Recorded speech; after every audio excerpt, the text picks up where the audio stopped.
Welcome to Accept Your Gifts, the 22-minute podcast for inspiring your most creative life.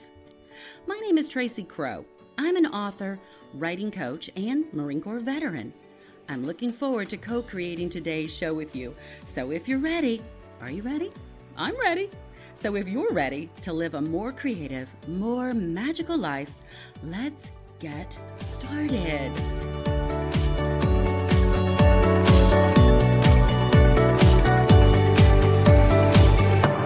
This week, I'm sharing a two-part series with special guest Michael Lancaster.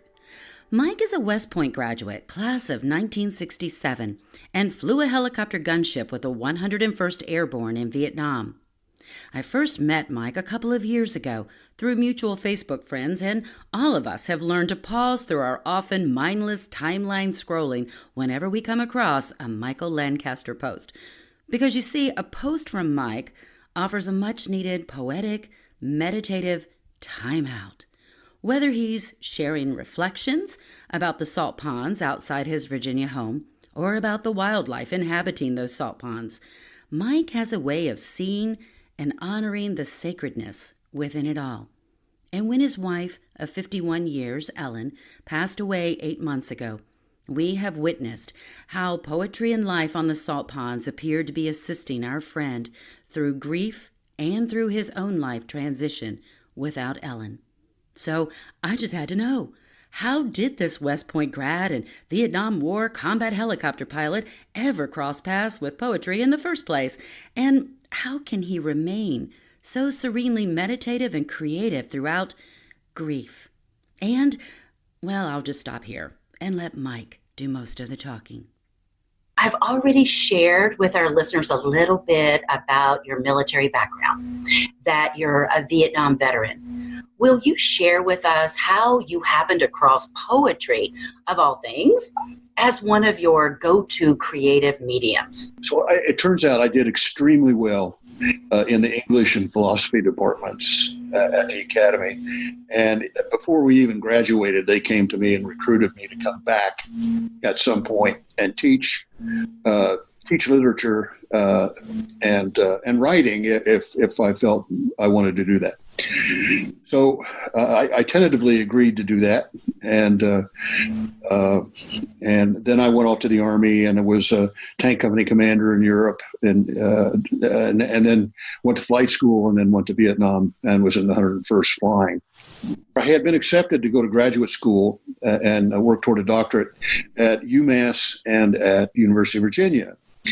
And while I was there, I got a call from the head of the department at West Point saying that the University of Virginia said, fine, Mike can come on, but we're trying to lower our military presence. The University of Virginia has a tremendous military population on campus, and they were just trying to lower the visibility on that.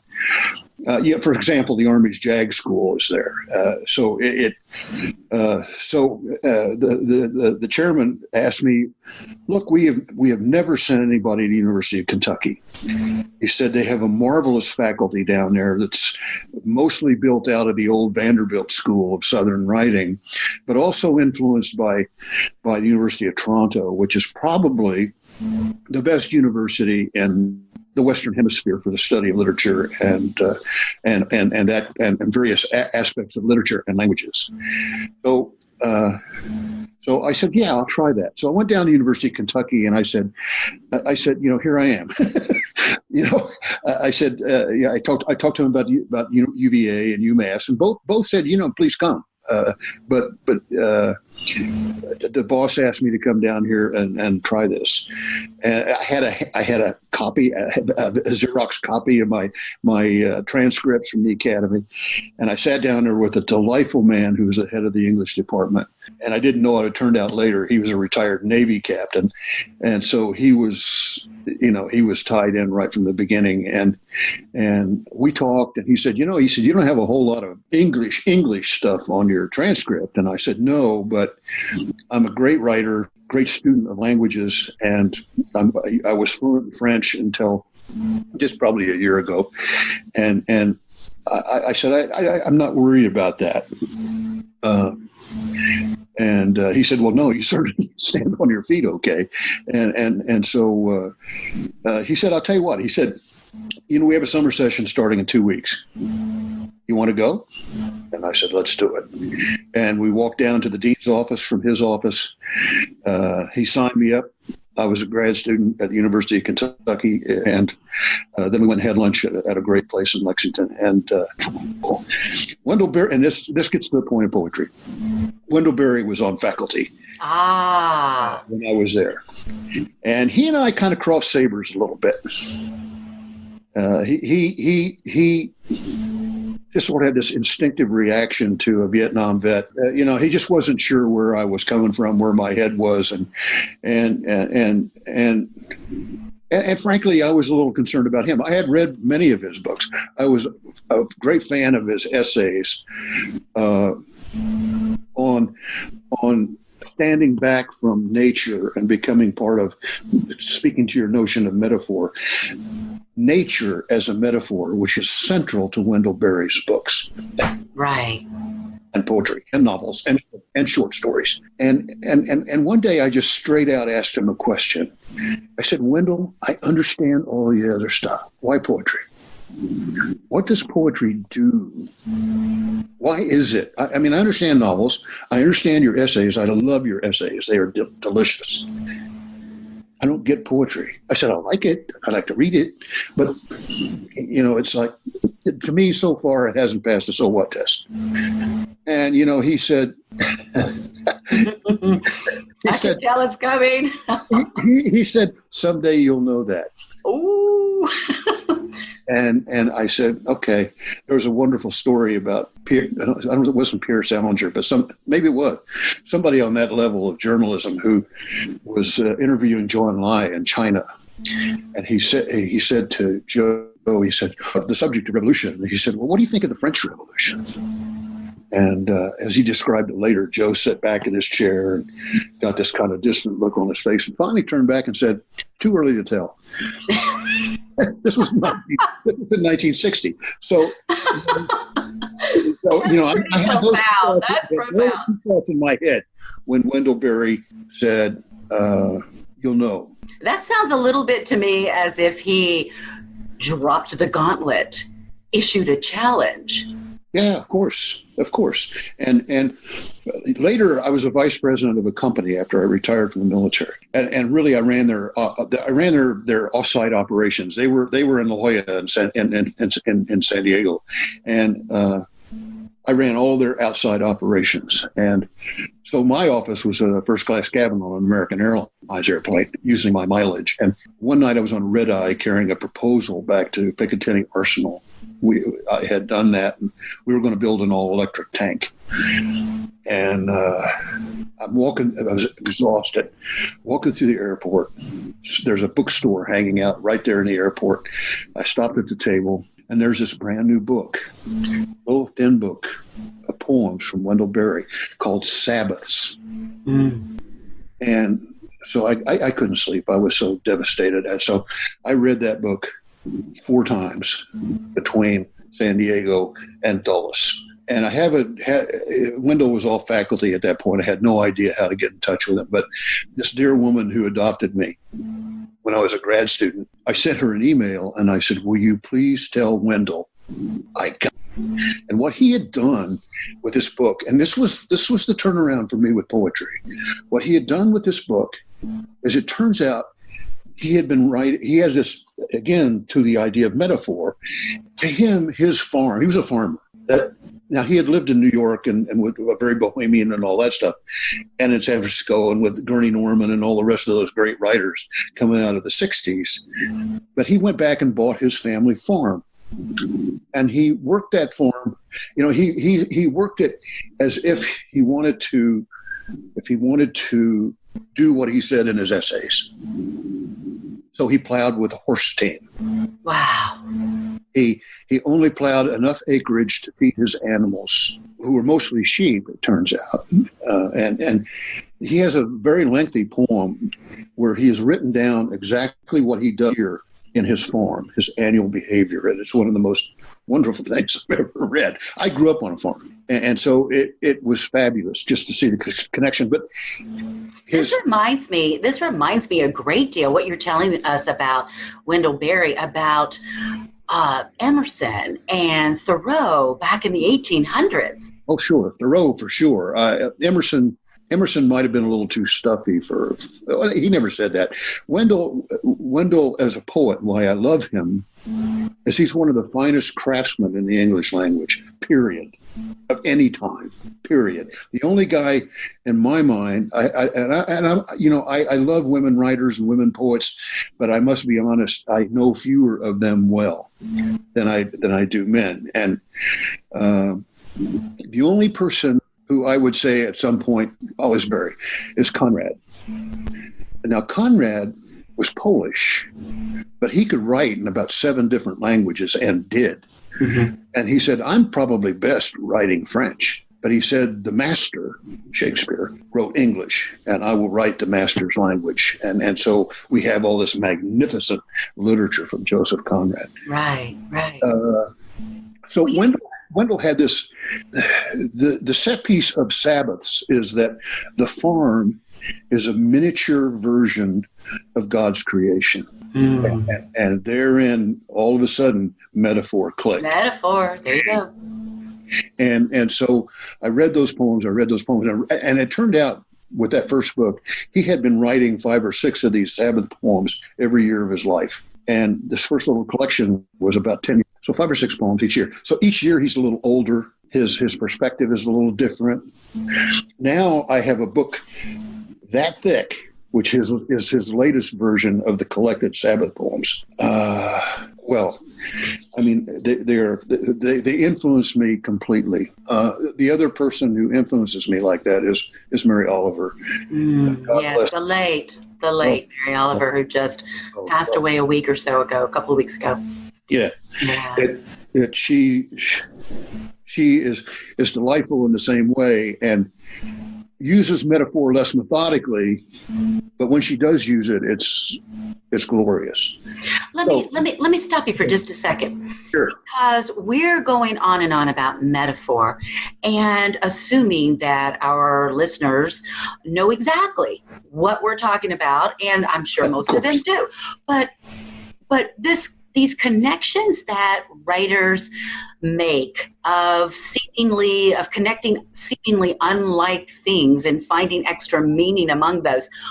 How do you see metaphor influencing you on an everyday basis, not just with writing?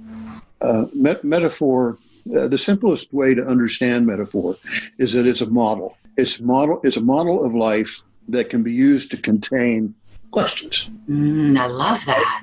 I have a metaphor here, and I've created it, and it's like a grand hypothesis. And I can ask it questions. I can put a question in there and see how it plays out. But I have to remember that the problem, if it doesn't work, may not be the hypothesis. It may simply be the metaphor doesn't work here.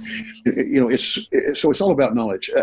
More than anything else, I admire the philosophy of epistemology. I taught that. I wrote a course on epistemology, and I taught a course with a brilliant physicist who studied under Teller on how is it that we know anything. That's big, yes. And metaphor is the way I did studies for the Secretary of Defense and for other people when I was in the military. You have to tell people, when I throw this thing out here, this is not me saying this is how it is. What I'm giving you here is a hypothesis, a metaphor on how things might work. And then I'm going to take that and I'm going to build a computer model, or I'm going to do war games, or I'm going to do some other kind of analysis to see if that metaphor, and if it doesn't work, I'm going to change it. And what comes out of this is a broad understanding of what next. So it's a step in knowledge. Poetry is lovely art. It has one dimension where it's a spoken music. It's which I confess is a weakness for me. My love of poems and writing it is because I love the sound of words. I love putting new words together. I just love language, and I like to let that language flow. And I'll tell you a little bit later, maybe when it comes up, this is how I write a poem from the first idea. So anyway, it's that hypothesis, and for those of you, metaphor is nothing. Now, metaphor can be a simple line in a poem that says this is that, and it allows you to say, oh, okay. Or in my mind, metaphor can be a huge intellectual construct that creates your life. Exactly. This is how I live. Wow. And this is the best. This is the best I can do with what I know. I used to tell my students, the cadets, that, look, you are going to have to make decisions in your life that have impacts on other people's lives. You're going to have to do that with incomplete knowledge. Always. And I used to draw a box, an empty box on the blackboard. And I said, theoretically, all knowledge is in this box. And I draw in the bottom, color that in. That's what you know right now. Everything's for our listeners, you just drew a line at the very bottom of that box. Meaning this is it. You don't know it. We have no idea. And now, what I find now, the older I get, is the spectacular speed with which knowledge is progressing in our culture, which has really wonderful effects, potential, though there's some issues there, but that's not germane to here.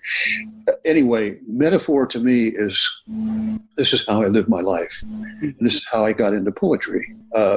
Obviously, I said to Wendell Berry, I got it, and he became my model. Now, when I got down here, I was still working, and I was kind of an executive consultant to NATO and to the Army and Air Force, and about the future. I was doing future studies, deep future studies, and I said, not that I'm convinced that I know what the future is, but what I have done is I've taken my fly rod and I've popped some trends out there into the future, trends that I think are important, and then you just sort of see what happens. And are there opportunities there for you to seize? Yes. Are there things to avoid? Yes. And that's what I'm going to tell you about. These are the opportunities that I saw. We went out to 2060 in our assessment. These are the things that I saw, and these are the things you need to guard against, and these are the things you really need to go after as opportunities. I said, sometime in this next, humanity is going to have the opportunity to take a step change and become greater than it is. The problem that I see now is not everybody can make that step change. And therein is a built-in huge problem. What do you think that problem is? There's no money to pay for it for everybody. In other words, that's scary. Yeah, that's right. The rich people are going to be able to do it. People like me are not. Because I don't have that kind of money anymore. I may have had it a little bit for a few years when I was really working hard, but not really. But I'm talking about people like one of the scientists I know looked at me and he said, the first person who's going to live to be 200 is 60 right now. I just turned 60. I can't believe that. Thank you. I raised my hand. It's impossible that you are 60. Oh, thank you. Okay, listen. I want to stop here because I want to ask a question about this. So if you feel that it's going to take a certain level of income or wealth or whatever to reach certain steps, what can living a more creative life offer the rest of us? Well, let's go in that direction. All right, but let me first not hesitate to say that living the creative life for me, as I advise people who are decision makers, you need to be creative enough to figure out how everybody can be part of this. Oh, that's beautiful. You need to figure that out. We have to stop here today. Return Thursday for part 2 of my interview with Mike, and we'll learn more about this. We'll also learn how poetry has helped Mike to cope these past 8 months with the death of his wife, Ellen. Mike will read a few of his poems, and he'll share with us how living among the salt ponds in Virginia has informed his poetry. In fact, how the salt ponds, following in the tradition of his mentor Wendell Berry, have become a metaphor for Mike's life. I hope you enjoyed today's co-creative listening experience. Please remember to leave a comment about the single greatest takeaway for you today.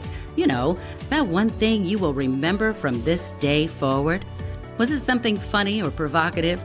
Was it just what you needed to hear? Please share so we can all benefit. And remember to return Tuesdays and Thursdays to accept your gifts, the 22-minute podcast for inspiring your most creative life.